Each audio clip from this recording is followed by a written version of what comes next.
conversatorio llamado El reclutamiento forzado en Colombia y las alternativas frente al servicio militar obligatorio.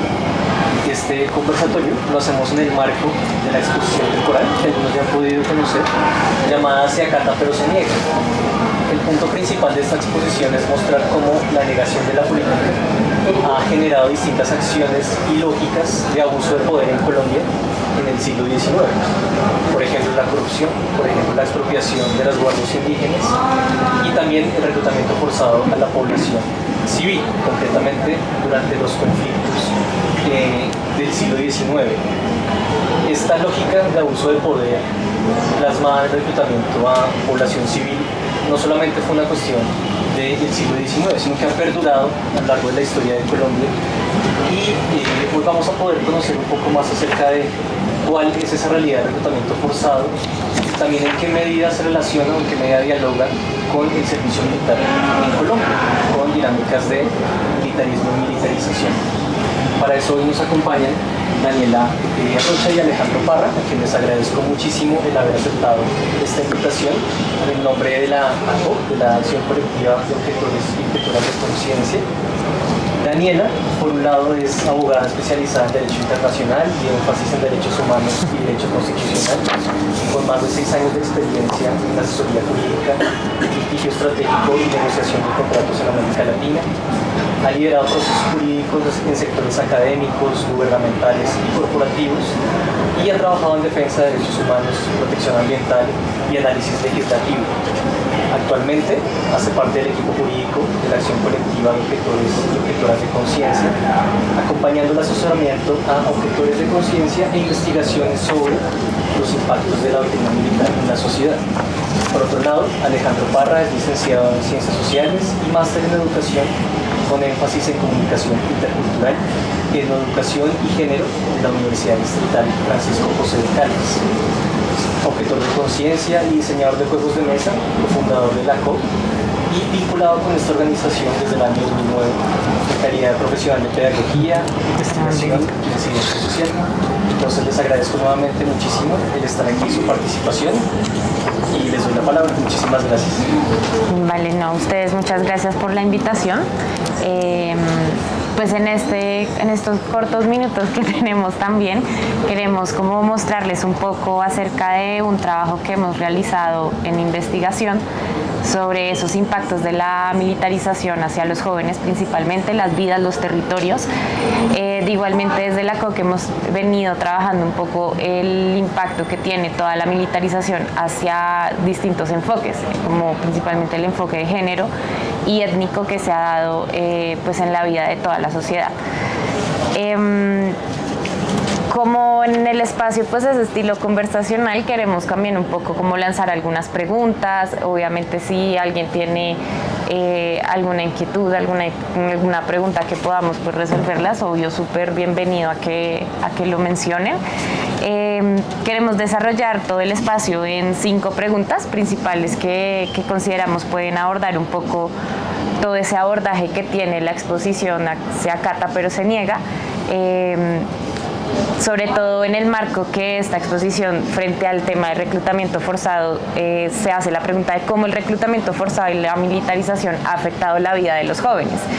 Y nosotros queremos abordar para dar respuesta a esto con otras pequeñas preguntas como por qué los ejércitos prefieren reclutar a adolescentes y jóvenes, esa es una de ellas, por qué fracasó la idea también de un ejército nacional homogéneo y disciplinado, qué aspectos comunes se encuentran entre las prácticas de reclutamiento del siglo XIX a las que hoy día vemos. Y por otro lado también cómo podemos encontrar, otro que es qué aspectos comunes se encuentran entre las prácticas de reclutamiento del siglo XIX y las actuales. Las mencioné, perdón, la repetí. Y otra que es podemos encontrar paralelos entre las formas de resistencia al reclutamiento del siglo XIX y las resistencias actuales. Pues es muy importante también en cuenta que no solamente el reclutamiento tiene este capítulo tan grande, sino que también esto obedece a unas formas de resistencia que también se pueden ver desde el siglo XIX a lo que podemos ver hoy día. Entonces,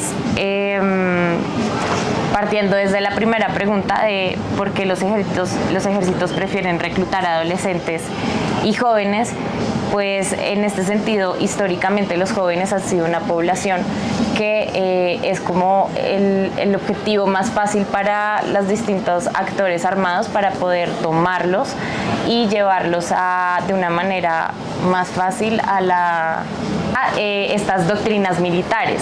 En ese sentido, los jóvenes tienen unas características también propias que hacen que sean más vulnerables, como también un poco más dóciles en poder ser más receptivos hacia escuchar y que les inculquen ciertas ideas y simplemente hacer caso porque pues así se los dijeron.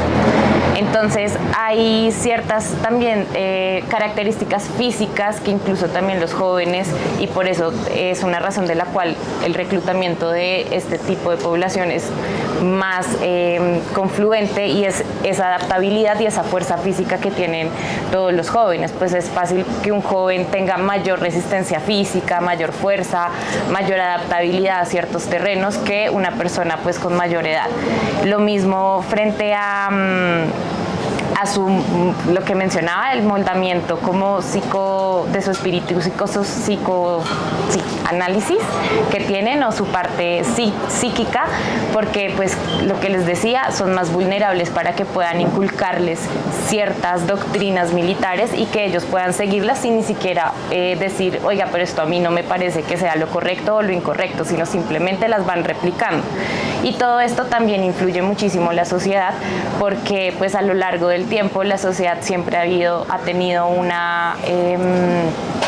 ha sido permeada como tal por la militarización, y sobre todo también por todas estas conductas militares que lo que permiten es que haya pues más violencia dentro de la sociedad. No solamente se veía desde el siglo XIX, sino también hoy día y a lo largo de todos estos siglos lo hemos visto.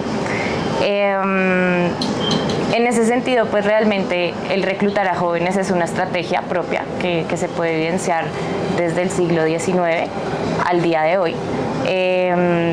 En esta estrategia pues simplemente se toma al joven como un instrumento para poderlo adaptar a la guerra, básicamente, y pues es lo que les mencionaba, como tal, esa población que puede ser más dócil, más fácil de poder adaptarse a las condiciones o situaciones o doctrina que se le quiera inculcar. Aquí pues pusimos unos apartados como tal de los testimonios que hacen algunas personas que han sido reclutadas a corta edad, a los 10 años, 16 años, donde pues claramente podemos ver en el que está abajo, donde dice: yo cuando estaba estudiando mis sueños eran ser futbolista o ser militar. Ingresé al ejército muy sardino, terminé el bachillerato de 14 años y me fui para el ejército, pero más allá las cosas no se dieron como yo esperaba, de pronto por la edad no me dio muy duro. Esto refleja un testimonio de un chico que hacía parte del norte de Santander. Este es un relato que se dio dentro del Centro de Memoria Histórica, en el que básicamente él tenía la opción de: o voy a la guerra por ser parte de un grupo un grupo armado que está al margen de la ley, o voy a la guerra por parte del ejército.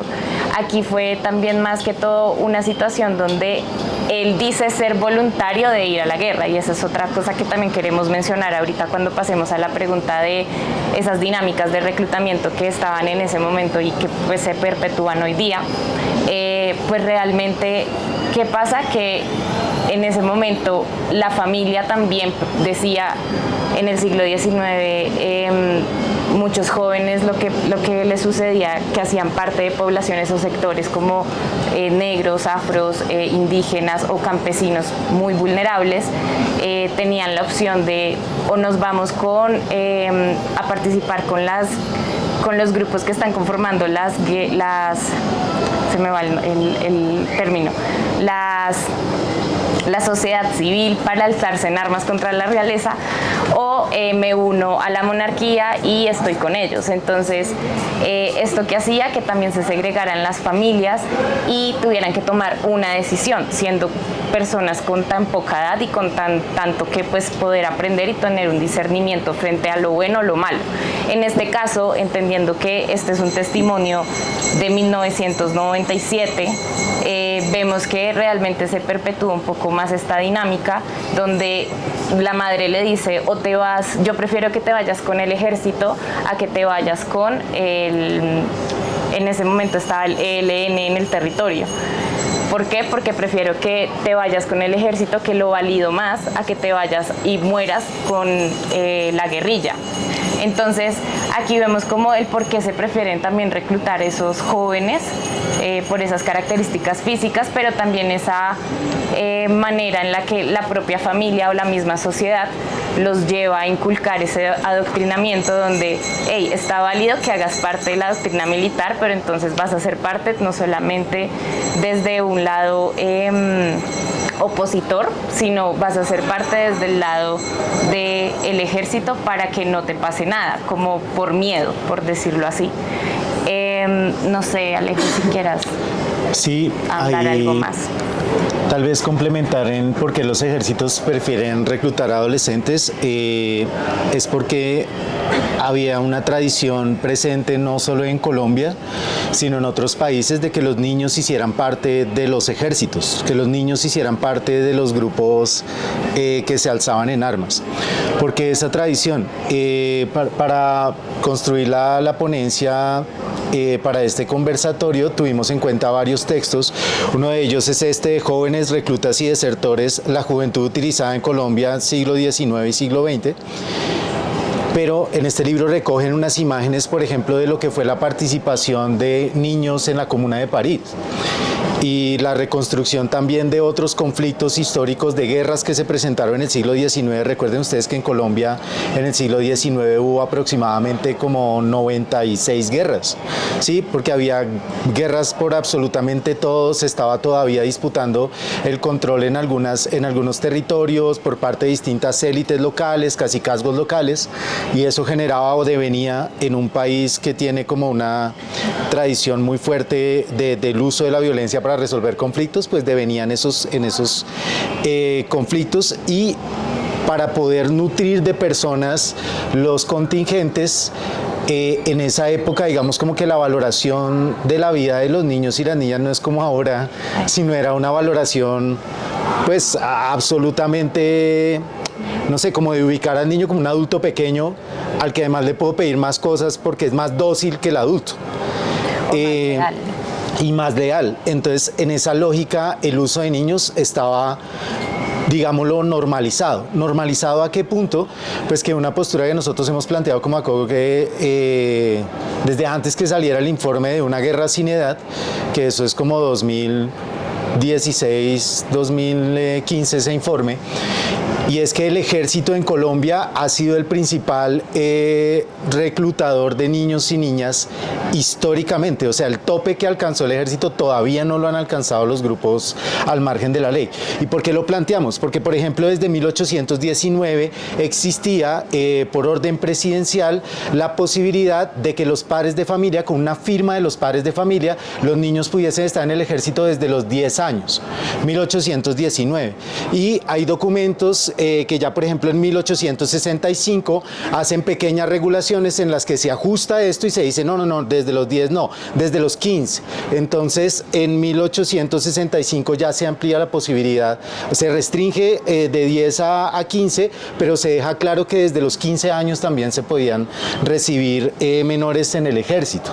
Y los contingentes por año, ojo, tenemos 1819 cuando se establece que desde los 10 años se podía reclutar. Los contingentes por año oscilaban entre 4.000, 5.000, pero había años a donde llegaban a 11.000, 20.000, dependiendo de las necesidades establecidas por las autoridades de reclutamiento, cosa que se sigue manejando en la actualidad. Ahorita vamos a ver como un paralelo interesante al respecto, pero antes se demandaba una cuota de personas con uniforme y armas porque era lo que se necesitaba para movilizar a la guerra en determinado territorio, y actualmente sigue siendo así, al punto que incluso en la nueva ley de reclutamiento, ley 1861 del 2017, todavía se habla de cuota de reclutamiento. O sea, el ejército, un poco en plan a lo de medio Juegos del Hambre, pide un tributo en número que tienen que entregar las familias, pues por lo general empobrecidas de este país, porque todos sabemos, como lo deja claro con los datos del ejército, del Ministerio de Defensa, 98 de cada 100 jóvenes reclutados son de estratos 1, 2 y 3. que eso es otra constante. Pero entonces era para hacer mención eso, ¿no? Como que cuando empezamos ya lo habíamos como visto antes, pero para también en la indagación que hicimos para la ponencia, ratificamos que el ejército en ese lapso entre 1819 y 1993, que es cuando ya se termina con el tema de no más menores dentro de las filas, pudo haber reclutado aproximadamente 150.000 menores. Y el reclutamiento sumado por parte de todos los grupos al margen de la ley, más o menos como del 2002 a esta fecha, que es donde aparecen las cifras de algunos análisis de reclutamiento de menores, nos lleva a una cifra de aproximadamente 70.000 menores.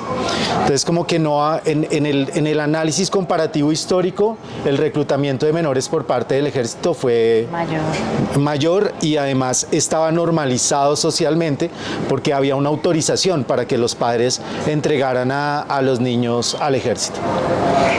Sí, en esto pues podemos cerrar también un poco esa razón de por qué se prefiere reclutar regularmente a jóvenes y adolescentes. Pues está, o sea, muy claro que están esas razones físicas, esas razones también ideológicas y también ese querer de inculcar una ideología para que perpetúe en el tiempo, independientemente pues un daño también que le hacen al joven, porque de hecho salió una pregunta que nos hacíamos y es ¿por qué seguimos tolerando que el ingreso a la adultez de nuestros jóvenes empiece con un fusil en la mano? Porque realmente el momento en el que tienen que empezar a definir la situación militar empieza desde los 18 años, 17 años incluso, empiezan a tenerse todo este proceso. Entonces, ¿por qué un joven de 17 años tiene que empezar a tener que vivir su adultez o empezar a tener ese contacto con la adultez a través de un fusil o una doctrina militar tan inculcada y tan fuerte que puede generar ciertas consecuencias? ¿Vale? Entonces, con esto también queremos pasar a esta pregunta de por qué fracasó la idea de un ejército nacional homogéneo y disciplinado, entendiendo pues todo lo que es la militarización y la doctrina militar. Entonces, no sé, Ale, si tú quieras ahí. Entonces, en la ponencia, esta parte tiene como título de la imitación a la obligación, ¿sí? Como inicialmente el modelo de servicio militar y de doctrina militar que se quiso adoptar en Colombia era de corte europeo, porque venía muy influenciado por esas misiones militares que empezaron a llegar a América Latina por esa época y que pues, las primeras fueron prusianas, de corte alemán. Y traían esta historia, como este relato sobre la conscripción universal. La conscripción universal es cuando se recluta, se supone, sin distinción de etnia o de clase social. Todo el que cumpla, sea hombre y cumpla con este rango de edad, tiene que estar. Desde el hijo del panadero hasta el hijo del banquero, tienen que hacer parte de las tropas. Y bueno, eso se implementó en algunos países de Europa, con ciertos niveles de discriminación que no están como tan claros a nivel estadístico, pero había discriminación. Pero el problema es que en Colombia eso sí carecía completamente de sentido, porque en Colombia hay una historia muy fuerte con relación a distintas formas de corrupción. Y cuando hablamos de historia fuerte vinculada a la corrupción, no es como que nos parece, hay distintos análisis históricos muy interesantes, entre esos el hecho por un investigador colombo-italiano que se llama Guido Piccoli y que hace un análisis sobre las prácticas de corrupción desde la época de Simón Bolívar y cómo eran enviados, por ejemplo, a las tropas, a determinadas tropas, habían unas que estaban más expuestas que otras. Entonces los hijos de los amigos o personas cercanas al círculo de Bolívar eran enviados a donde había refriegas más peligrosas, más riesgosas, y en donde se sabía que el conflicto no era tan fuerte, enviaban, digamos, como a esas personas cercanas, ¿no? Estaba ese favoritismo. Esas formas de corrupción también están presentes en lo que fue la unificación de ese ejército nacional, porque cuando se intentó reclutar, pues había poblaciones, por ejemplo, que no le comían a ese concepto de nación, bien sea porque o no lo entendían o no les interesaba. Recuerden ustedes que la discusión de la nación colombiana nunca tuvo en cuenta a la población indígena. Entonces, ¿qué hacían los indígenas en un ejército nacional? Sí, era como que no tenían sentido alguno. Entonces, cuando el ejército intentaba como reclutarlos, era una población bastante rebelde, muy difícil de reclutar. La población afrocolombiana también, que para ese entonces todavía estaba tratando de desligarse de esas prácticas esclavistas, pues muchos también decían, salgo del yugo de un capataz para pasar al yugo de un teniente, no gracias. Eso era como que había unos ejercicios de resistencia y no era tan fácil consolidar esa idea del ejército nacional en un país pluriétnico y multicultural, ¿no? Entonces era muy complicado, no es una Colombia, nunca ha sido una nación, son las Colombias, la Colombia afrocolombiana, la Colombia indígena, la Colombia de los colonos, la Colombia campesina, la Colombia de la gente del interior, de los criollos. Entonces, ese fue el primer obstáculo para consolidar esa idea del ejército nacional. La segunda, pues, que tiene que ver con esta corrupción de que eran, pues, principalmente todos campesinos, indígenas y afros, no había personas de familias adineradas o terratenientes, y eso generaba rechazo, porque mucha gente decía, si los hijos de los ricos no van, ¿yo por qué tengo que ir? Sí, y había como unas prácticas de resistencia. Pero también en este libro se menciona un elemento muy interesante, y es que había una especie como de eje conductor en la idea del reclutamiento y los ejércitos nacionales que se tenían en algunos países de Europa, y era el apego a la disciplina. Esa idea de la disciplina militar, de la rigurosidad castrense, pero en Colombia eso también fue muy complicado, porque como no había forma de mantener, digamos, convencidas a las personas que estaban ahí, empezando porque había un porcentaje, como ya lo dijimos, de menores y adolescentes muy alto, y controlar adolescentes en un entorno de encierro, de claustro, por largos periodos de tiempo. Las primeras formas de servicio militar obligatorio en Colombia tenían una duración de 4 años. Sí, entre 1830 y 1857 tuvo una duración de 4 años el servicio militar obligatorio. Entonces, mantenerlos controlados por largos periodos de tiempo no era posible sino a través de algunas prácticas de negociación con la tropa, pero no negociación en términos de acuerdos, sino negociación en términos de corrupción también, en términos como de prebendas. Eso es una práctica constante desde 1800 hasta la actualidad. Y es tan constante, por ejemplo, que una forma de negociación era permitirles a los soldados y policías que hicieran fiestas dentro de los batallones o estaciones, en las que, por ejemplo, traían mujeres, trabajadoras sexuales, ¿sí? Y como que eso era permitido, pero era permitido al punto que también generaba investigaciones y controles disciplinarios que siempre han sido muy laxos en la institución del ejército, porque es el ejército investigándose a sí mismo. Entonces es como uno y los amigos de uno diciendo, no, vamos a tener autocontrol. Eso no tiene sentido y nunca ha funcionado dentro de las tropas. Entonces eso, por ejemplo, lo reseña el libro como un elemento que hacía muy difícil la consolidación de esa famosa disciplina militar, que luego se vino a consolidar, pero a través de la fuerza y la amenaza. Sí, por eso también muchos de los jóvenes que hicieron parte de los falsos positivos eran jóvenes desobedientes, que de alguna manera cuestionaron o se negaron a cumplir con órdenes. Es porque ya a partir del siglo XIX en adelante lo que ya se empieza a consolidar como estrategia de control es directamente la amenaza. Para esta época está ese elemento, digamos, semi-anecdótico, y es que la disciplina no se pudo consolidar porque la permanente presencia de soldados y policías en fiestas, de que estaban muy ebrios, y que pues era una riña o generaba como un contrasentido con esa noción que se promovía del soldado y policía como representante de los valores, como representante de la moral, como personas de muy altos estándares en términos de valores. Entonces eso también complicó ese proceso de consolidación. Sí, de hecho, dentro de esta investigación como tal, quisiera leerles un corto apartado, precisamente de lo que mencionaba Alejo, que decía este documento, y es que eran sujetos de un medio social muy específico, ante lo cual no pudieron asumir otra actitud de la doble moral. Por un lado, agentes de control, y por otro lado, fuente de insubordinación. Esta circunstancia explica por qué a los pocos días de haberse organizado la policía, los mismos inspectores, jefes y comisarios fuesen denunciados por faltas como las siguientes: frecuentar mujeres de dudosa conducta, abuso de autoridad, por utilizar redes de la policía para organizar fiestas y llevar prostitutas, abandonos de cargo e indisciplina, escándalo público, agresión y heridas bajo estado de embriaguez, estafa y por seducción y estupro. Entonces esto nos lleva pues realmente a, espérenme un segundo, ¿cómo es que es la clave?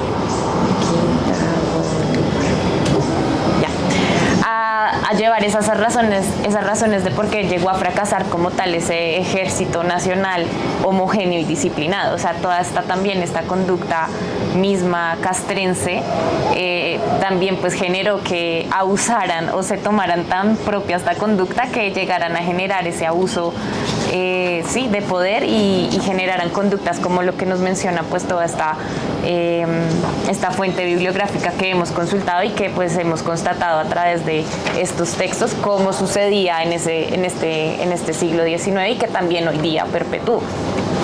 Y algunas personas se podrán preguntar, bueno, pero si eso era así, si todo era relajo, recocha, rumba, corrupción, ¿por qué la imagen que se tiene del ejército? Bueno, tanto en ese entonces como ocurre en la actualidad, la maquinaria de las fuerzas militares o la maquinaria de la fuerza pública para el tema de la promoción de una imagen, de unos estándares, está por encima de lo que es la realidad. Entonces, en esa época, por ejemplo, este libro hace un análisis interesante como de todo lo que era la producción gráfica para promover la imagen del soldado, del guerrero, la representación de los valores en otros países y cómo era esa misma representación en Colombia, pues a través de esas como litografías del campesino armado como el representante de los valores, de la patria, del heroísmo, ¿sí? De ese machismo, pero encarnado más bien como en esa figura del militar como persona que resuelve, impone su autoridad, el héroe detrás de ese campesino. Eso se mantenía en esa época y se mantiene en la actualidad. En la actualidad, todas estas campañas de los héroes en Colombia sí existen, fe en la causa, somos un ejército de 40 millones de colombianos. Todo eso es una maquinaria multimillonaria de publicidad bélica que nos inunda en las redes sociales, en los noticieros. Recuerden que muchas de estas propagandas en la época de la seguridad democrática se transmitían en medio de los partidos del Mundial. Entonces estamos hablando de millones de personas viendo la publicidad a la vez y por eso esa disonancia, así como, claro, adentro hay de todo, hay un montón de prácticas de maltrato animal, normalización de violencias de género, abusos sexuales al interior de la fuerza pública, abuso de autoridad, todo esto que estamos reseñando, pero al mismo tiempo son héroes, sí, son personas de muy altos estándares en términos de valores y moral. Es por eso esa disonancia. La publicidad bélica existe desde hace mucho tiempo y tiene esa función.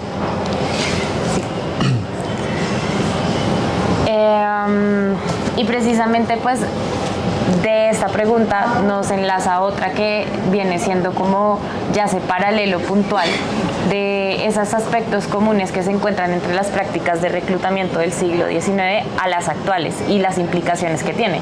Igual, si se han dado cuenta, hemos venido mencionando algunas, todas esas campañas cívico-militares pues son unas principalmente, pero está claro que de lo que viene siendo las guerrillas y lo que viene siendo también la fuerza pública, pues cada uno también tuvo sus estrategias de reclutamiento, cada uno también tuvo su manera de hacer como cierta campaña para que se hicieran los reclutamientos.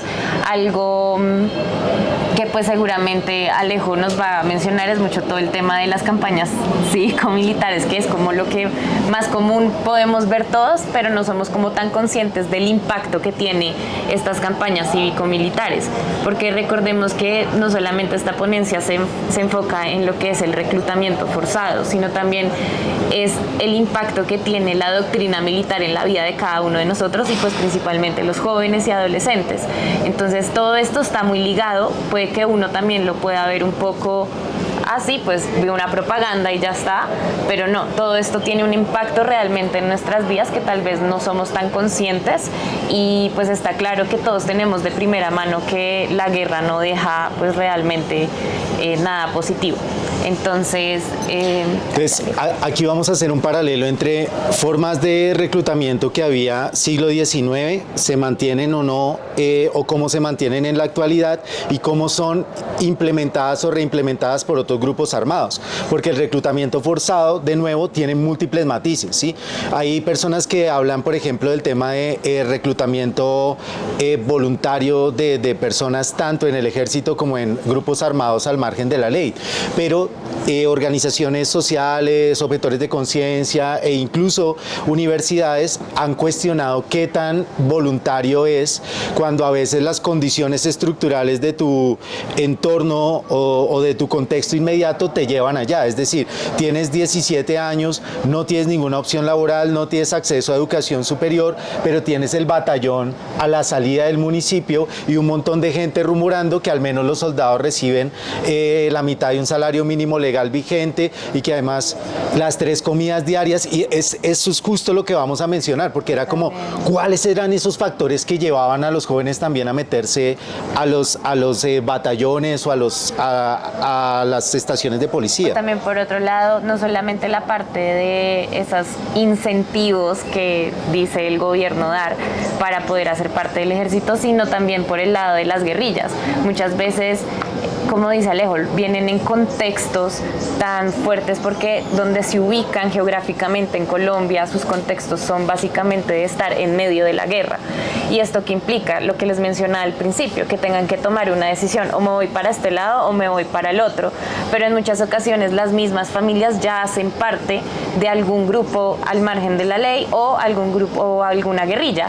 ¿Y qué sucede con eso? Que pues a través de las mismas familias se van reproduciendo que eso es normal, eso está bien y por ende pues tú tienes que hacer parte o mira, esto es chévere, ven y te escuchas esta charla sobre lo que es ser parte del ELN, bueno, las antiguas FARC-EP o bueno, lo que era el EPL también o otras guerrillas y así de a poco se van metiendo porque también pues usaban incentivos como vas a tener más dinero acá y pues son personas que viven en contextos tan pobres que el tema económico pues va a ser un incentivo o un gancho, por decirlo así, para ellos muy fuerte. Entonces, como que esas dinámicas no solamente por el lado de la fuerza pública, sino también desde el gobierno, involuntarias, se ven muy marcadas. Entonces, ¿qué teníamos antes? Por ejemplo, prácticas que buscaban desinformar a los jóvenes para que se vincularan tanto al ejército como a otros tipos de grupos armados. ¿Qué tenemos ahora? Esas mismas prácticas de desinformación, pero ahora, a pesar de que exista una ley que diga que no se pueden involucrar menores, existen otros medios de desinformación que llegan permanentemente a los menores, porque en estos momentos tenemos las redes sociales. Y, por ejemplo, uno de los principales mecanismos o espacios de divulgación de información sobre el reclutamiento y el reclutamiento idealizado, el reclutamiento representado como una oportunidad de desarrollo profesional o el reclutamiento pintado como una oportunidad de viaje, de conocer, de volverte un héroe. Todo eso se está haciendo a través de redes sociales, a través de TikTok, a través de Instagram y eso lo hacen tanto el ejército como también los grupos armados al margen de la ley, porque hablamos también de la presencia, o sea, como de la forma en la que los grupos armados al margen de la ley utilizan una cuestión que hace presencia en las redes sociales y es el imaginario del arma como fuente de poder. El imaginario del reproducir que si tienes un arma, tu opinión, tu criterio, tú vas a tener más posibilidades de imponer lo que quieras imponer. Si no tienes un arma, no eres nadie. Pero si tienes un arma, ya vas a ser otro tipo de persona. Una a la que van a escuchar. Una que va a inspirar temor, ¿sí? Y el temor es poder y el poder es control, sí, es como que hay todo eso, pero obvio no dicho así, sino dicho a través de la cultura del gatilleo, la cultura del chico mafioso, los pelados que dicen que chimba poder tener un arma, como sentir lo que significa ese poder, las películas que por más de 6, 7 décadas le han hecho también un culto a las armas de fuego, sobre todo Hollywood, o sea, como que ahí está muy presente eso y es bien complejo, porque en el tema de por por qué a veces la gente se vincula a grupos armados, hay muchos factores culturales que son difíciles de medir, ¿sí? Sin embargo, distintos estudios resaltan esos mismos aspectos, y es esa cultura que propone el tema del arma como un referente de poder y lo seductor que resulta ese poder, sobre todo para adolescentes y jóvenes. Está también un elemento que se menciona en el texto y que nos parece interesante, porque también como ACOC lo hemos abordado en distintas investigaciones, entre esas Violencias Invisibles 1 y Violencias Invisibles 2, y es esa representación patriarcal del héroe o el imaginario colectivo que hay frente a los héroes, los hombres armados como héroes, y lo que hay ahí también detrás en términos sociales.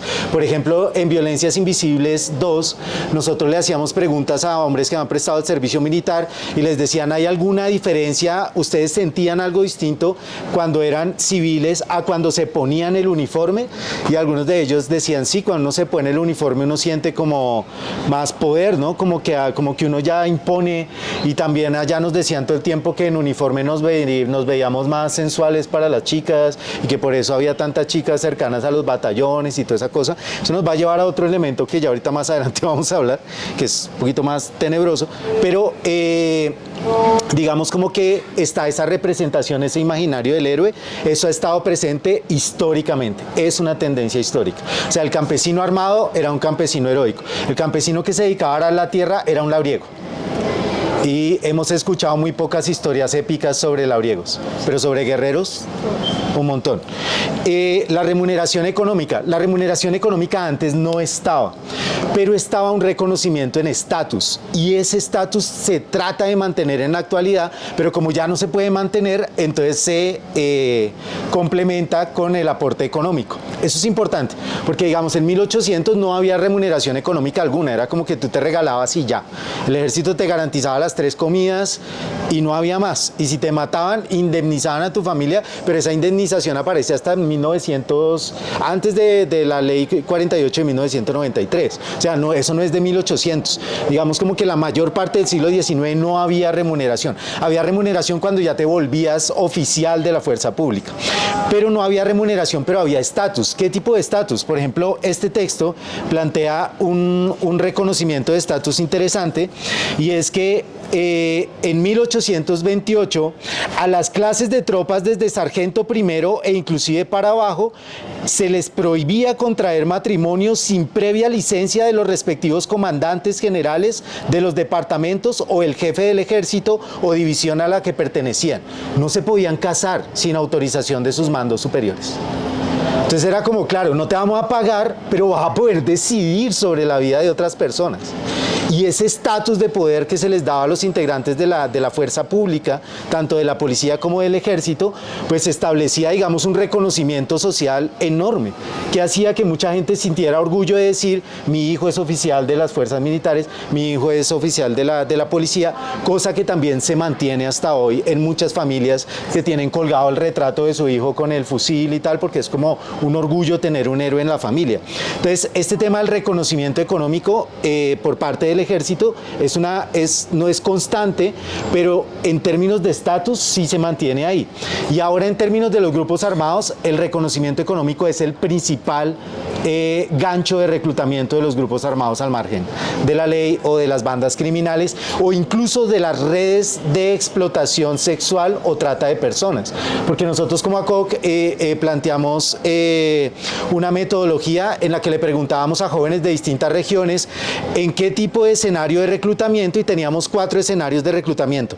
Reclutamiento para la fuerza pública, reclutamiento para las fuerzas al margen de la ley, es decir, guerrillas, paramilitares, reclutamientos para bandas criminales y reclutamiento para redes de explotación sexual o trata de personas. Y les decíamos, ubíquense en cuáles de estos espacios han escuchado la siguiente frase: con nosotros van a ganar buen billete. Y había niños y niñas que se ubicaban en los 4 espacios. porque habían escuchado eso en las 4 posibilidades.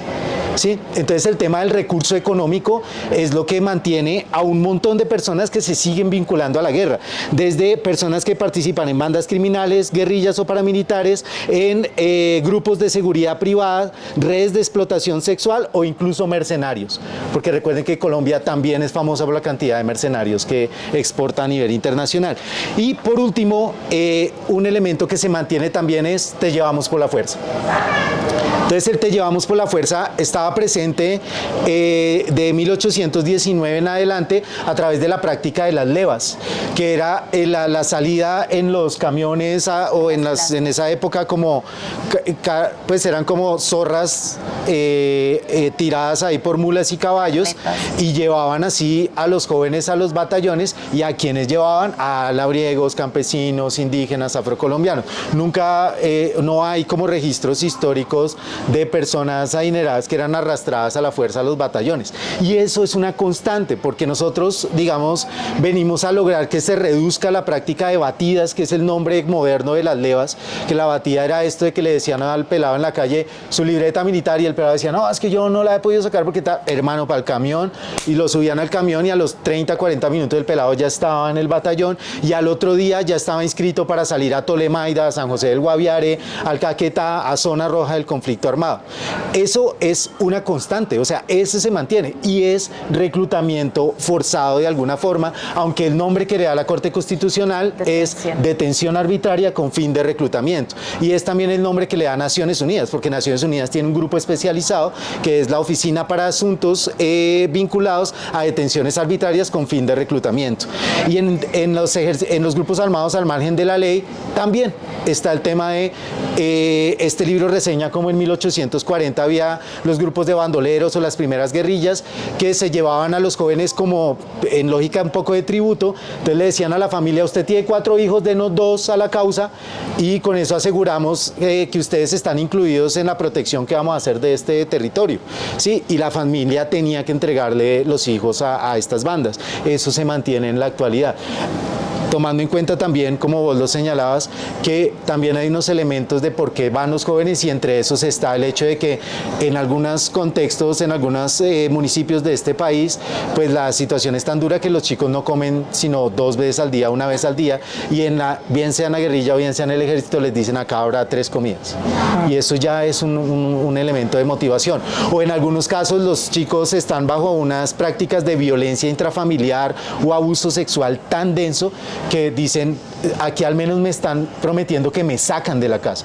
Entonces pues te regalas al grupo armado porque te da la opción de moverte del lugar en donde te están violentando.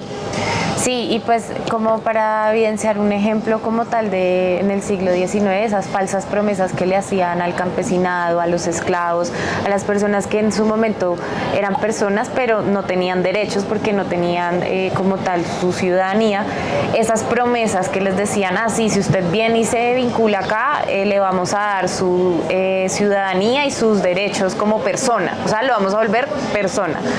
Y esas promesas no cumplidas también, eso hacía parte como de esas formas que pues lo vemos hoy en día. Si ven, pues obviamente los tiempos cambian, pero estas dinámicas realmente sí se perpetúan como tal en el tiempo.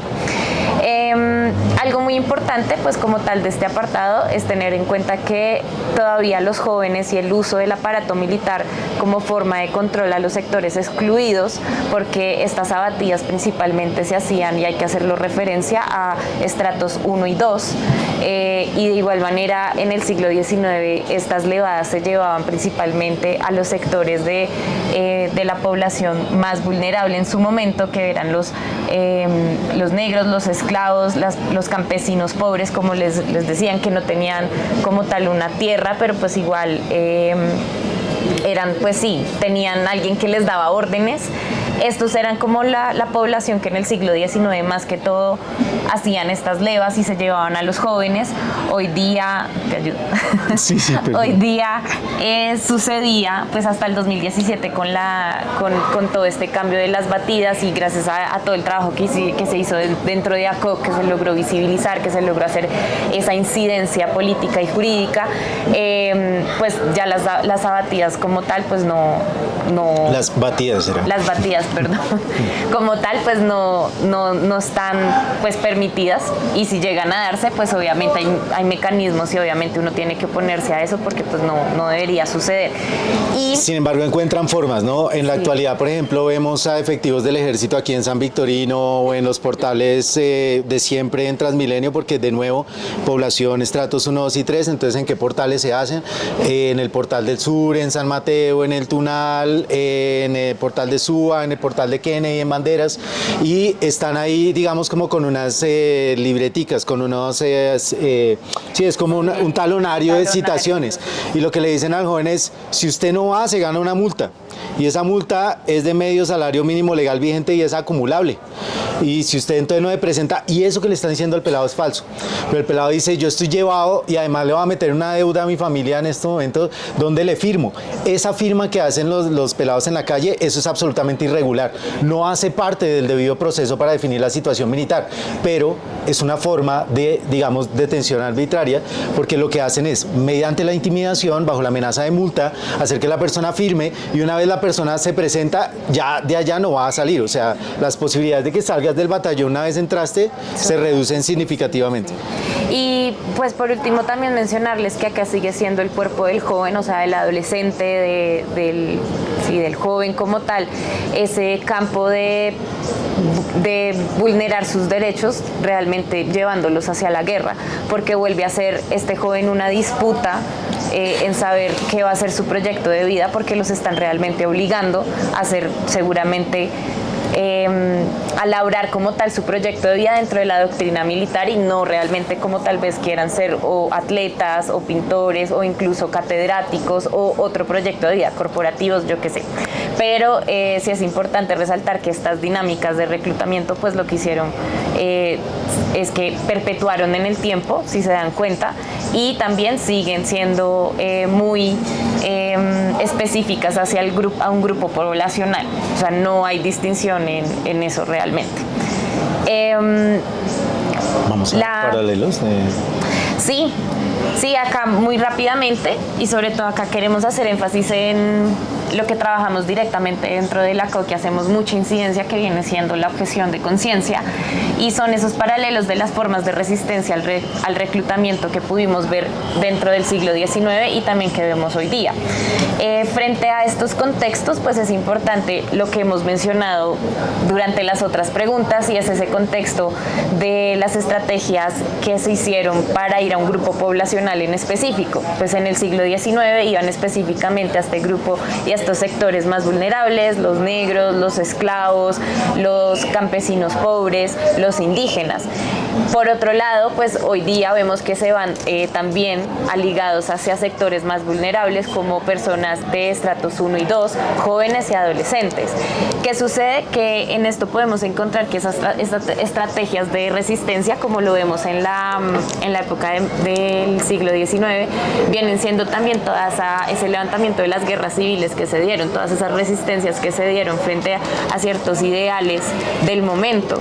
Y eso que genera, que siempre hemos visto y se ha perpetuado en el tiempo, que la resistencia es siempre colectiva, la resistencia siempre ha sido colectiva, y es una resistencia que siempre va a perdurar, porque realmente el colectivo es el que une fuerzas para poder hacer visible las situaciones y sobre todo poder oponerse a algo. Ahí me escuchan bien, ¿cierto? Sí. ¿Más duro? Tengo micrófono. Hola, hola. ¿Sí? ¿Mejor? Uy, pero se escucha lejos. ¿Sí? Bueno. Siento que se cambia la voz un montón. Dale. Bueno, se me perdió la idea. Un segundo. Ya. Frente a esas estrategias les mencionaba que estaba pues la parte, o sea, es fundamental resaltar que está esa parte colectiva, esa resistencia colectiva que perpetúa en el tiempo, pero de igual manera también estaba esa desobediencia civil e insubordinación, donde claro, en el momento pues habían dentro de estos sectores que hacían parte también de las guerras civiles que conformaban los grupos que hacían parte de las guerras civiles, muchos decidían desertar y pues esto traía consecuencias, ¿no? Hoy día también la idea de decir yo no quiero ser parte de la doctrina militar, yo no quiero empuñar un arma, yo no quiero, porque eso no es mi proyecto de vida, porque yo no creo en eso y porque realmente eso va en contra de mis convicciones, pues es lo que viene a ser la objeción de conciencia. Entonces vemos que esa desobediencia realmente desde el siglo XIX al día de hoy sí perpetúa.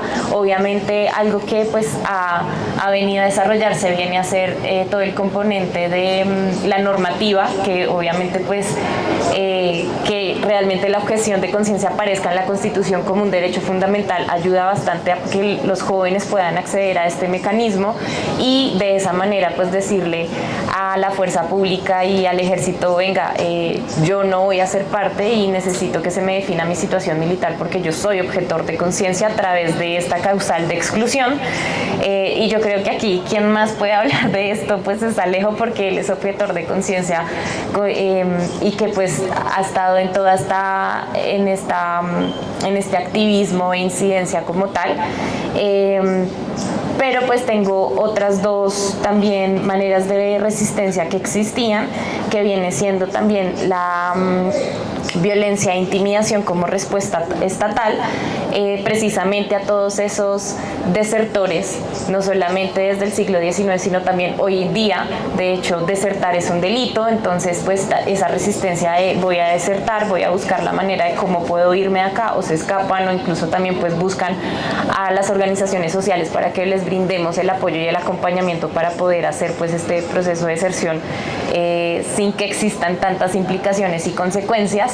En ese sentido pues esto también perpetúa. Entonces importante pues tener esta reflexión que esas resistencias nos han llevado también a desarrollar distintas herramientas a lo largo del tiempo que pues hoy día y gracias a ese colectivo permite que jurídicamente podamos también nosotros defender nuestros derechos propiamente sin la necesidad incluso de un abogado o de un intermediario, porque esto es un ejercicio que puede hacer cualquier ciudadano.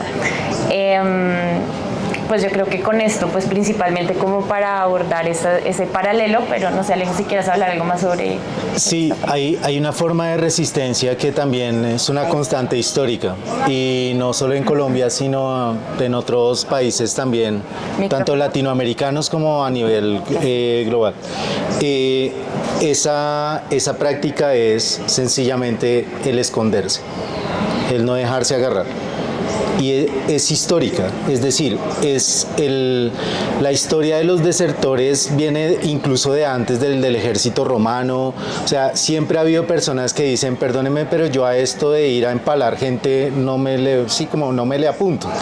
Y en esos términos, el no dejarse agarrar cuando había prácticas de reclutamiento ha sido también un elemento que tiene recurrencia histórica. En la película Voces Inocentes, muy recomendada, que habla del reclutamiento de menores por parte del ejército en Bolivia, concretamente en El Salvador, en Cuscatatcingo, que es donde se desarrolla la historia. Hay una imagen icónica en esa película que es los niños escondiéndose en los techos de lata de esas casas muy humildes que era donde iban precisamente a reclutar.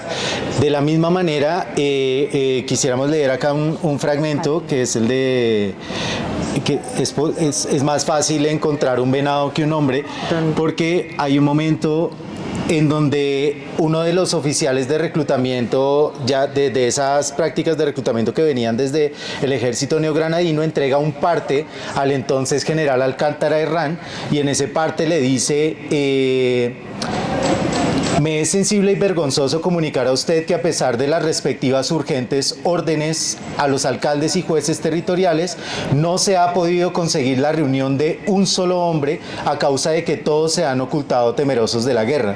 De suerte que los dichos jueces territoriales han tenido que valerse de mujeres para conducir una que otra caballería que han mandado. Usted estará informado que los vecinos de este cantón por lo común son pusilánimes y por esa razón, y no la que ellos sean contrarios a nuestro legítimo gobierno, es que huyen de la guerra, de suerte que hoy en día es más fácil coger un venado que un hombre. Y ese fue el reporte de ese intento de reclutamiento que se hizo, pero que no se podía encontrar a las personas porque se escondían de quienes estaban reclutando. Bueno, eso es una constante histórica. En el año 2017 el Ejército reconoció que la cifra de remisos, remiso es la categoría que le da la ley a la persona que se presentó, pero luego ya no siguió en el proceso de reclutamiento, y es una infracción. Mucha gente piensa que es un delito. Dice, no, es que me declararon remiso, entonces no, si yo tengo ahí ese problema. No, amigo, usted no tiene ningún problema, eso es una infracción, eso usted puede con un derecho de petición pedir que le quiten esa causal, sí, pero el asunto es que la categoría de remiso, en esa categoría el Ejército reconoció en el año 2017 que había aproximadamente 850.000 jóvenes o hombres colombianos que estaban en esa categoría. Y si esa es la cifra oficial, con el subregistro, nuestra cálculo como ACOC es que pasaban del 1,5 millones. ¿Cuántas de esas personas, cuánto de ese 1,5 millones de hombres que se rehusaron a seguir en el proceso de reclutamiento lo hicieron por razones de conciencia? No lo sabemos, no tienen el nombre de objetores de conciencia porque no han hecho el proceso, pero no significa que no hayan tomado la decisión de conciencia de decir no me voy a regalar. Entonces es importante tomar eso en cuenta porque es un acto de desobediencia, y esconderse, desertar, irse del batallón ha sido una práctica histórica de resistencia frente al reclutamiento. Y ojo, no solo nacional, global también. En estos momentos se están haciendo virales las imágenes en Ucrania de cómo llegan las vans, de cómo llegan las camionetas a reclutar y salen los padres, madre y padre de familia, con los puños en alto a decir, no, por encima de nuestro cadáver se lo van a llevar. Porque la guerra tiene una cosa, y es que la guerra te quita la máscara, ¿sí? La guerra es la diplomacia por otros medios, entonces te muestra que esto es a matar a la otra gente y ya fue. Y ya saben que los que van a reclutar se los van a llevar a la carnicería de la guerra, no van para otro lado. Y los padres conscientes de eso dicen, no se los llevan. ¿Sí? Y hay un montón ahorita de prácticas también solidarias, civiles, de resistencia al reclutamiento en Ucrania, en Rusia, en República Democrática del Congo, en Senegal, en Sierra Leona. O sea, hay un montón de prácticas civiles de resistencia. Eso es importante mencionarlo porque eso ha estado también como una constante histórica. Sí, y ya nos quedaría la última pregunta. Esta última pregunta, que es más una pregunta análisis, que obviamente abriríamos pues finalizando esto, pues quien tenga preguntas o también comentarios respecto a lo que estamos abordando en este conversatorio, pues súper bienvenido. A partir de todo lo que hemos aprendido en el pasado, ¿qué tipo de prácticas o iniciativas podemos implementar para evitar que otros jóvenes se vayan a la guerra? Pues ahí una de las principales apuestas de la ACOC es la defensa y la promoción de la empatía. Sí, tenemos que como hacer lo posible para no perder, no seguir bajando los umbrales de empatía. Rita Segato tiene digamos, ha hecho buena parte de su análisis sobre un concepto que es estremecedor, y es la pedagogía de la crueldad, y es cómo nos enseñan cada día a ser más crueles. Y el problema de la pedagogía de crueldad es que va bajando los niveles de empatía, al punto que se nos empieza a parecer normal imágenes como las que estamos viendo del genocidio todos los días. Y para muchas personas se empiezan a volver normales. Es como, pero es que es una guerra. ¿Y cómo puedes concebir una guerra cuando del otro lado se han tirado más toneladas de bombas que en toda la Segunda Guerra Mundial, y del otro lado hay piedras, ¿sí? O del otro lado, o sea, como que no es proporcional en ningún sentido. Hay una declaración por parte de Naciones Unidas de que es un genocidio y tal, pero sin embargo se nos empieza a normalizar porque los umbrales de empatía se han reducido. Entonces, por eso mismo creemos que es urgente, es necesario necesario por distintas formas, a través de lo comunicativo, a través de lo pedagógico, a través de también la incidencia del trabajo comunitario, recuperar niveles de empatía, y a través de la empatía es que también se previene que los jóvenes vayan a la guerra. Hay una frase de Albert Einstein que dice que los pioneros de un mundo sin guerra son los jóvenes que se niegan a tomar las armas, porque podemos tener el mundo inundado de armas, pero no habrá guerra si hay jóvenes que se nieguen a portarlas y accionarlas. Entonces es eso, es como que la empatía sería una de esas prácticas cotidianas de recuperar la posibilidad de considerar que la eliminación del otro no es un punto ni de llegada ni de intermedio, o sea, no debería estar incorporado de manera tan natural en nuestro pensamiento. Y hay otra también, y es en la ACOC le apostamos también a resignificar el concepto de masculinidad que se ha forjado a través de la militarización de la masculinidad, porque es el hombre como guerrero. Y en ese concepto del hombre como guerrero, las fuerzas militares vienen haciendo un esfuerzo desde hace casi 100 años por hacer ese vínculo directo. Y no es una cosa anecdótica, es decir, en 1907 se hace la escuela de cadetes como el primer ejercicio concreto de consolidación de la versión de ejército moderno que tenemos hoy día. Pero también en 1907 se toma la decisión de hacer el desfile del 20 de julio como una parada militar, no como un desfile de independencia. Si ustedes miran los desfiles de independencia en otros países, no hay solo soldados desfilando, hay gente que sale en lógica de carnaval a celebrar la independencia y salen representantes de las distintas comunidades de esos países. Aquí, por ejemplo, hubo dos sectores que fueron clave para la independencia del país: los afros y los indígenas. El primer territorio libre de América Latina fue el Palenque de San Basilio, y no vemos afros palenqueros desfilar el 20 de julio. Fueron las comunidades indígenas claves para todo lo que fue la lucha independentista, y no vemos comunidades indígenas en el desfile del 20 de julio, vemos soldados. Esa decisión fue programada. Desde 1907 se decidió que fuera a través de una parada militar para vincular esa idea en el imaginario colectivo de la identidad que tenemos como colombianos, se la debemos al pueblo en armas. ¿Y quién es el pueblo en armas? Los soldados de la patria. ¿Y quiénes son los soldados? Hombres que tienen estas características y estos valores. Hay una noción patriarcal de esa figura de la identidad nacional a través de los hombres en armas. Y esa figura patriarcal también es algo que se puede resignificar, porque en estos momentos, por ejemplo, se está cuestionando, ahora sí están empezando a reclutar mujeres porque no logran las cuotas de reclutamiento como nunca las han logrado, igual siempre ha sido la fuerza, pero el asunto es que ahora sí se empieza a vincular mujeres con este discurso de equidad de género y toda esta vuelta. Ahí, por ejemplo, es como empezar a cuestionar que el patriarcado se reproduce independientemente del género, y la guerra es el lenguaje predilecto del patriarcado. Entonces, por eso desde ACOC planteamos, como no solo desde las investigaciones, sino también desde las metodologías pedagógicas que hemos desarrollado, que hay que un poco desmilitarizar la masculinidad, cambiar ese chip, y eso se logra en lo cotidiano.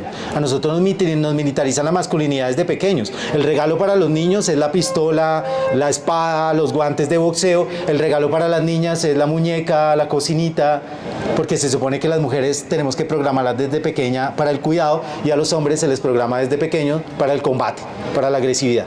¿Sí? Entonces eso de desmilitarizar la masculinidad es clave como práctica comunitaria de resistencia al reclutamiento y a la guerra en general.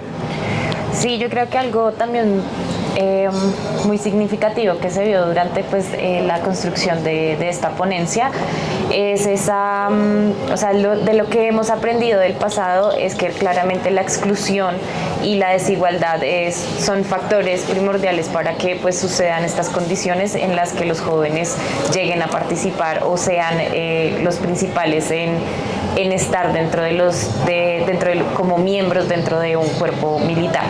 Entonces, yo creo que sí hay mucho por aprender, sobre todo a nivel personal, lograr otra vez conectar con la historia del país, poder hacer esta ponencia, poder ver ya desde un punto de vista ese paralelo de, realmente no estamos muy lejos de lo que sucedía siglos atrás a lo que vemos hoy, es muy fuerte porque algo estamos haciendo mal, porque todavía sigue persistiendo, pero pues lo importante es que gracias a estos espacios y también gracias a estas exposiciones podemos recordar un poco la historia y como dicen, si uno sabe la historia realmente puede evitar que se vuelva a repetir o por lo menos tomar ciertas herramientas para que todos se enteren y sobre todo puedan haber cambios.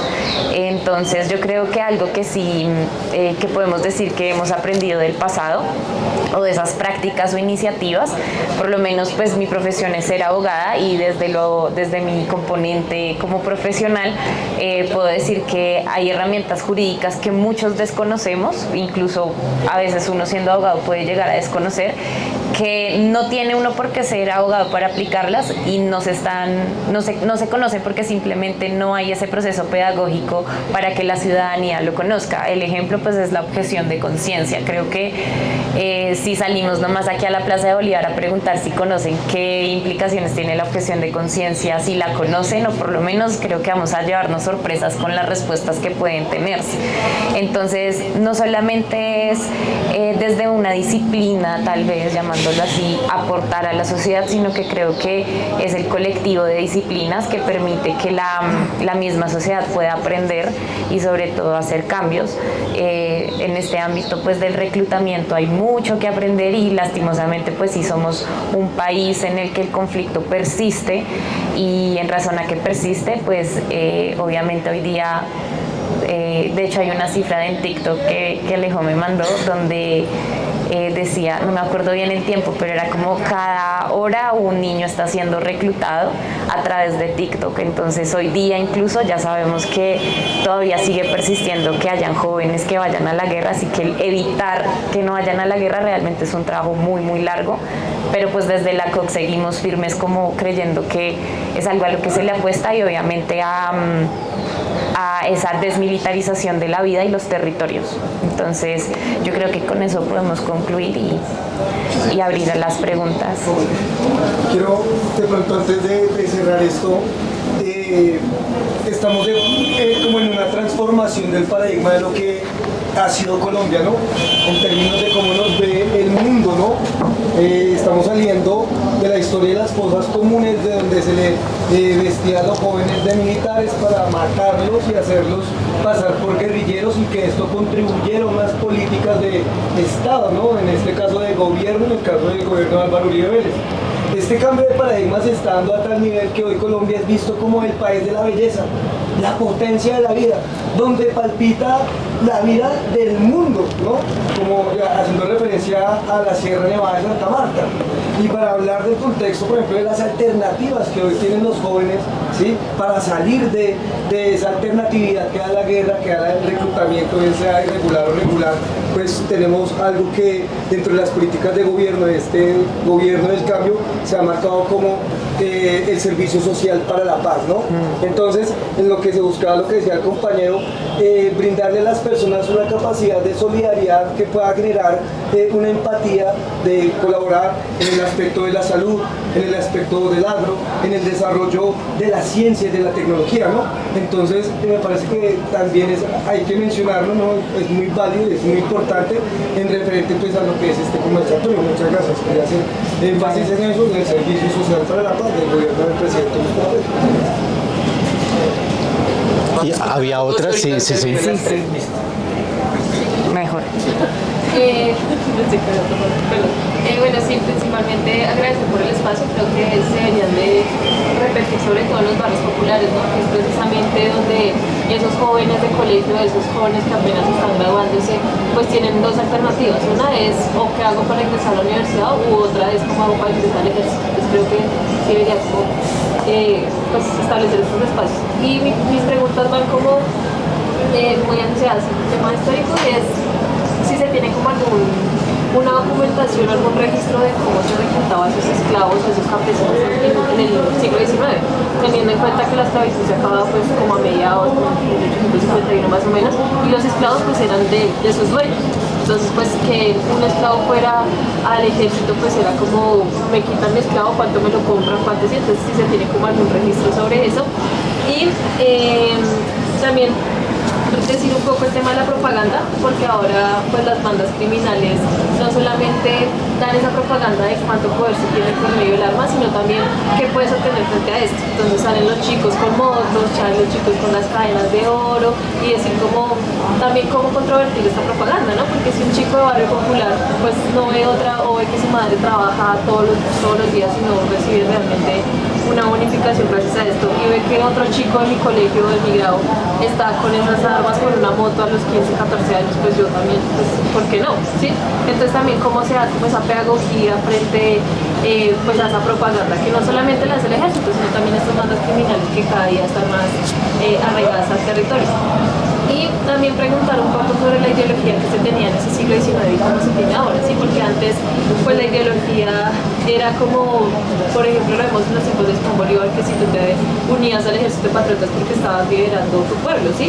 Pero ahora la ideología, incluso en el siglo XX pues se ve la ideología también de la resistencia, de que si yo voy a la guerrilla pues estoy combatiendo con la ideología, y luego llega la ideología del enemigo interno, que también pues gracias a esa ideología del enemigo interno se reclutaron muchos jóvenes, y también pues lo que decía el compañero, el tema de la escombrera, y bueno, todo eso de cómo pues se miraba al joven realmente que pensaba diferente. Entonces como también va pasando por el tiempo ese término de la ideología, y cómo también pues se va construyendo pues de acuerdo a los cambios y a los cambios de gobierno, ¿no? Porque pues vemos que en el gobierno de Álvaro Uribe se da como tal esta ideología fuerte, y vemos, y también sería chévere como mirar las cifras de reclutamiento de ese entonces y ahora, porque pues con todo este tema de reclutamiento del Servicio Social para la Paz, pues podríamos mirar cuántos jóvenes realmente lo conocen, o cuántos jóvenes pues son reclutados para esto. Incluso son un poco de procesos burocráticos que impiden que el mismo joven pues tenga como esa alternativa de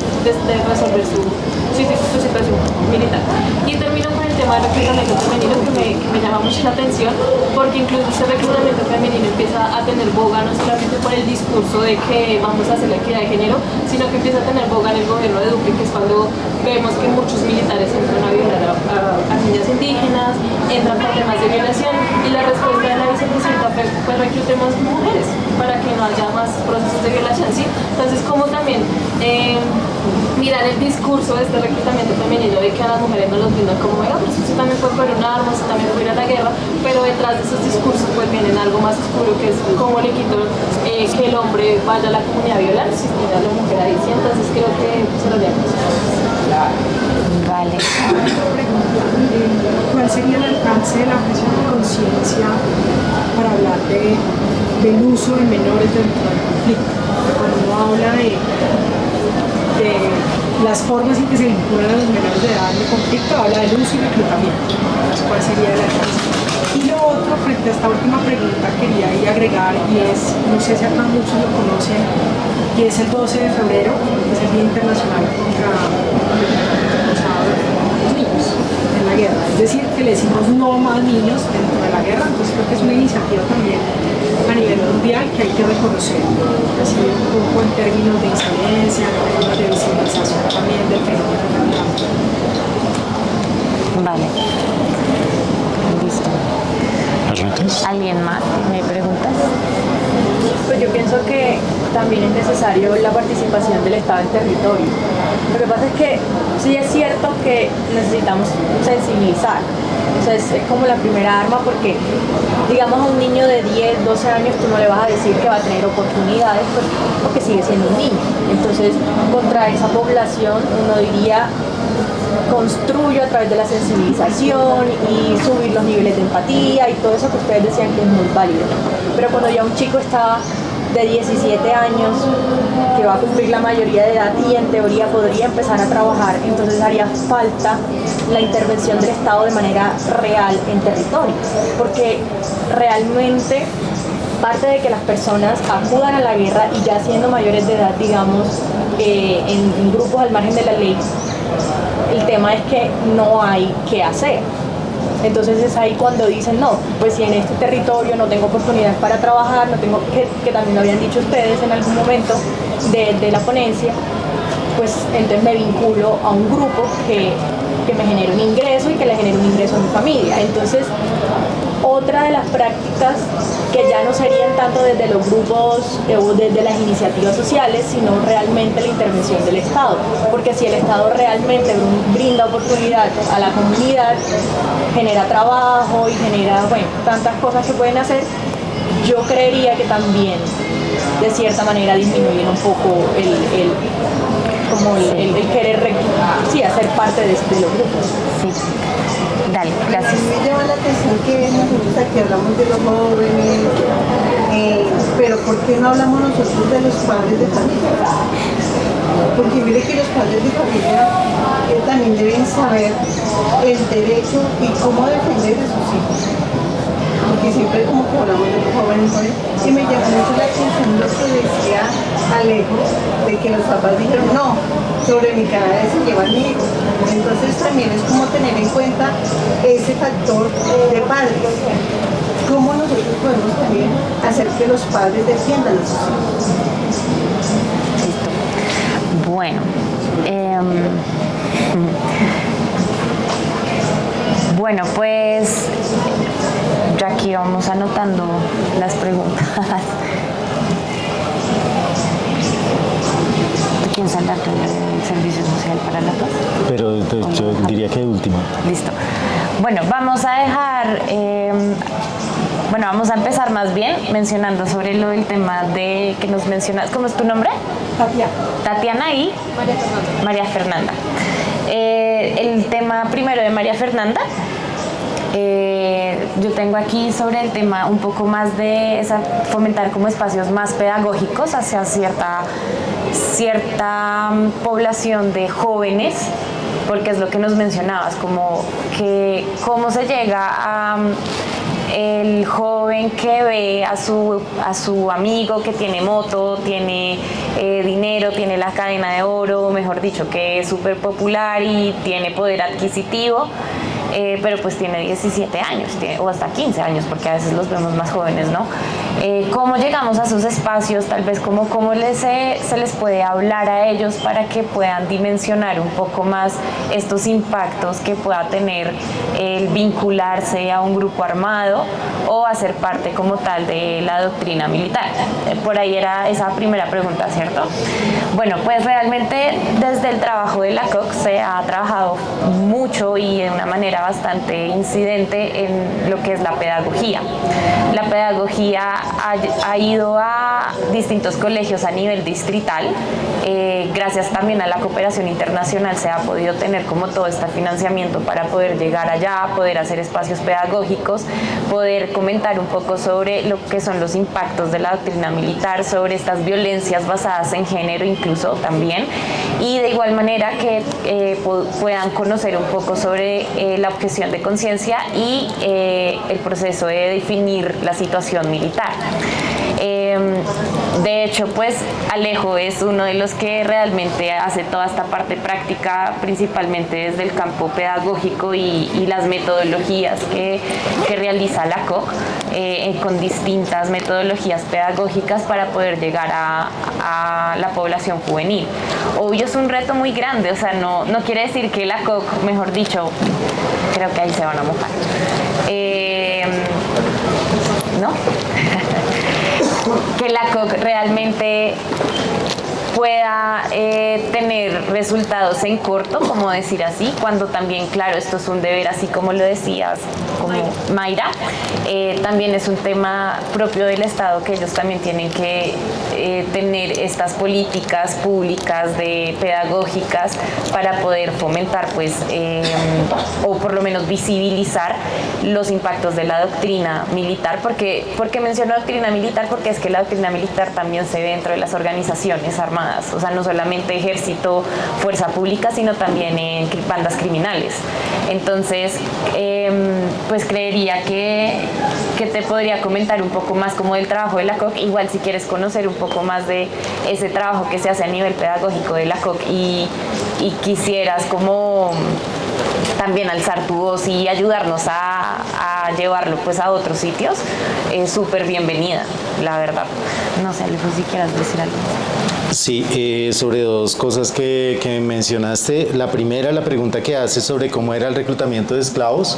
El libro no llega como al detalle de cómo era, pero sí menciona la presencia de población afrocolombiana que estaba en condición de esclava y que hacía parte igual de los del ejército. ¿Por qué lo menciona? Porque recordemos que el decreto de desamortización de bienes de Mosquera incluía también el hecho de que no se podía utilizar a las personas como bienes fungibles, ¿sí? O sea, como yo pago esta deuda con el ejército, con estos dos empleados míos, no era posible. Entonces, era la fuerza. Y ese decreto es de 1830 y algo, entonces como que en esos momentos ahí ya se genera un cambio. Sería como lo único así como para mencionar al respecto. Yo quisiera agregar ahí de lo que logré evidenciar dentro de la literatura, mencionaba más que todo que era una práctica más hacia la fuerza. Ponía un ejemplo que eran esclavos que iban a comprar cosas a la plaza, porque donde más se daban estas levadas era dentro de las plazas o los caminos hacia las plazas o hacia las concentraciones, y ahí era donde aprovechaban para llevárselos. Pero como tal que te pueda decir una manera estructurada que dijeran cómo se hacía paso a paso o algo más detallado, no, yo no encontré por lo menos. Aquí los contingentes son de 300. ¿Cuánto cuestan los 300 uniformes, los 300 armamentos, las 300 raciones diarias de alimentación, la atención médica? Y de todas y cada una de esas cosas que he mencionado, hay corrupción.